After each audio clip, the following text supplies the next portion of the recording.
Hi everybody, my name is Abe Brown and I am one of the founders and the CEO of Certified Flourishing Coaching. I'm so grateful that you've taken this time to check out this video where I want to spend just a moment talking about working with creatives. Now, when CEOs were asked what skill they valued most in people, they answered, this might surprise you, but they actually said creativity. Their ability to solve problems, come up with new solutions, and use their brain power to figure things out. As a matter of fact, according to the World Economic Forum, creativity was ranked the number 10 skill needed in the workplace in 2015, and then by 2020 it went all the way up from number 10 to number 3. And so what we see is that leaders, executives, entrepreneurs, people who are in roles of management, they need creativity. In other words, we all look around and we say, we got enough boxes here and enough people who know how to play in the box and think inside the box. We need some people who can help us think outside the box. Now, creativity, I think, is a massively important skill. The challenge is working with creative people, okay? And I don't for one second want that to come across as negative, because I consider myself also to be creative.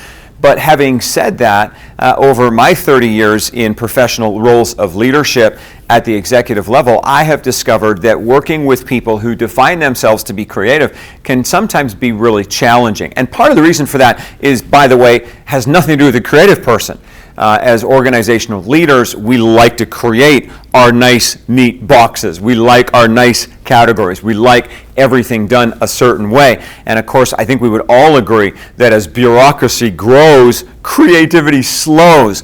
And so we have all these creative people being called into organizations, but then the creative person is then forced to fit into a structure which might not align to who and what they are. So this is not for 1 second about assigning blame, but what it is giving you as a leader, as a coach, as an entrepreneur, as an executive, a little bit of wisdom for working with creative people. Because I can tell you this, you're going to need them if you want to take your organization to the very next level. And so, I want to just talk about a couple of tips for working with creative people. The first thing is this: if you're working with a creative, one thing that is so important is that the big picture matters. Now, what do I mean by that? All I mean by that is creatives need to see the big picture.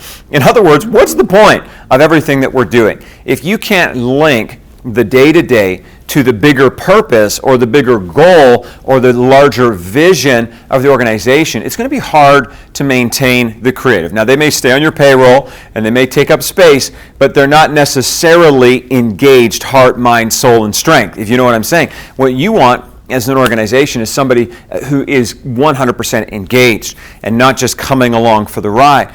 And that's why the big picture is so important. I mean, notice Martin Luther King Jr. did not say, I have a plan. He said, I have a vision, right? I have a dream, right? And it's a dream that causes people to be inspired, to be engaged, to be motivated, to take that next level. But the second thing I've learned when it comes to working with creatives is that though the big picture matters, guess what? Small steps matter too.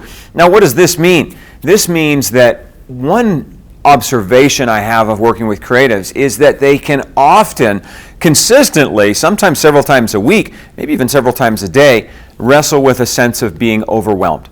And I think that's because, as a creative myself, you have so many ideas. And then you look at your schedule and it's like, oh my goodness, there's no way I'm going to be able to do all of these things. And hey, I'm empathetic to that because I experience it myself. And so as a person working with creatives, what you want to do is say, hey, here's the big picture, but we want to chunk it down so that your part of the big picture is this one. And we don't want you, as that one creative sitting at a desk or in a cubicle somewhere, to feel the responsibility, the obligation for the whole thing. We want you to understand and appreciate the value that you already bring if you just master that small step that we're asking you to. And of course, if you're doing your small step and I'm doing mine and someone else is doing theirs and someone else is doing theirs, then we're going to come together and that big picture will be created as a collective. So we're co-creating together. So the first thing about creatives is the big picture matters. The second is the small steps matter too. But the third thing is heavy on support. Now, when we talk about support, and this is interesting because support looks differently for different people. It was one thing that came very clear in the pandemic is, some people on our teams needed to be supported every day with a phone call, a quick Zoom call, Microsoft Teams meeting, just to kind of look them in the eye and say, hey, how are you doing? Is everything okay? Other team members didn't need that level of support. So who should define the level of support that a creative needs? Well, of course, the creative person does. They define it, right? And that's why, because different people have different needs and different ways of wanting or needing that support to be shown. So what I would say for you as a leader or as a coach or an executive entrepreneur, ask your creative person, how can I show you my support? But then also create a mechanism whereby they can dial 911 if they need it. So what does that mean? If you're not doing it the way they need it, then they can have a very clear and simple way of saying, hey, let's put the brakes on and understand what needs to shift so that I can get the support that I need. So number one, the big picture matters. Number two, the small pictures, the small steps matters as well. Number three, heavy on support. But guess what? Number four, light on micromanagement. And so what do I mean by that? Though the creative person really wants support, absolutely, we all do, they also don't want to be micromanaged. Now, I don't really know anyone who wants to be micromanaged. I mean, I got a beautiful 7-year-old daughter at home. She does not want to be micromanaged, okay? And so, of course, highly educated, highly trained, highly skilled, highly mature creatives, they don't want to be micromanaged. And so, how do you balance that? I'm a leader who loves to create clear deliverables. And one of the challenges with that, especially when you're talking about creative people, is how do you create key KPIs, key performance indicators for knowing if we're arriving at our goal. I would say, though it's challenging with a creative person, you still want to work towards that as much as possible. So that could be more social media followers, that could be more social media engagement, that could be more shares, that could be more likes, that could be more comments on your posts, it could be higher levels of sales. It could be higher levels of donations if you're in the nonprofit or charitable space. But what you try to do is come up with that creative with some ideas. So I don't have to micromanage you. You know what your job is. I'm going to trust you to do it. But here's the outcomes that we're looking for from a key performance indicator perspective. And, there is not everybody who likes that because that means accountability. But as an organizational steward, as an entrepreneur, as a leader, you still have to call them to that level of accountability. Do it with gentleness, do it with grace, but still do it, okay? So number one, the big picture matters. Number two, the little pictures, the little steps matter as well. Number three, heavy on support. Number four, light micromanagement. Number five, and I've only got 6, so number 5 is this: be people first, right? And what does that mean? That means that creatives, if there's one thing I've discovered, is they really have a people first philosophy, right? They're not so much interested in making the money,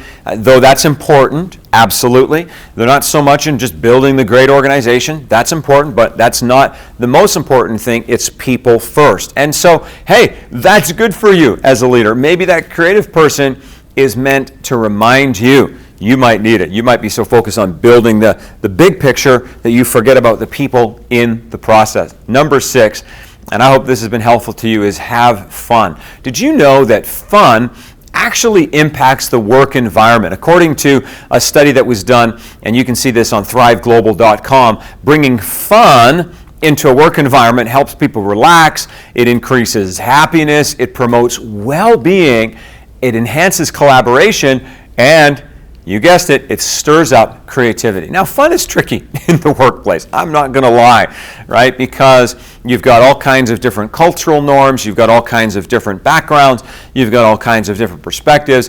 And so one of the things that we have to kind of do is talk about fun to some degree before we have it.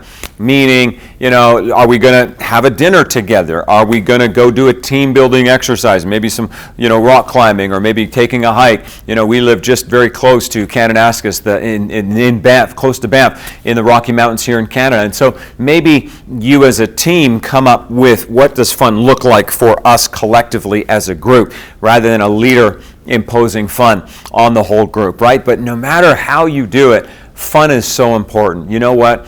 I think that we are in an age where without fun, we're not going to have the fruit. And we all want the fruit. We want greater sales, we want greater productivity, we want higher levels of performance. It's fun that's going to cause that to happen. So 6 simple things working with creatives. Number 1, the big picture matters. Number 2, small steps matter. Number 3, heavy on support. Number 4, light micromanagement. Number 5, people first. And number 6, have some fun. I hope this has been helpful to you. Let me just say this. At Certified Flourishing Coach, did you know that working with creatives is so important to us that we actually have a certification built around this? So you can become a certified flourishing creativity coach. Maybe you're struggling with working with creatives, or you want to empower others to work with creatives. Please do check out our training. You can go to certifiedflourishingcoach.com. Wouldn't it be cool to be a certified creativity coach? Please do check it out, and I'll catch you in our next video.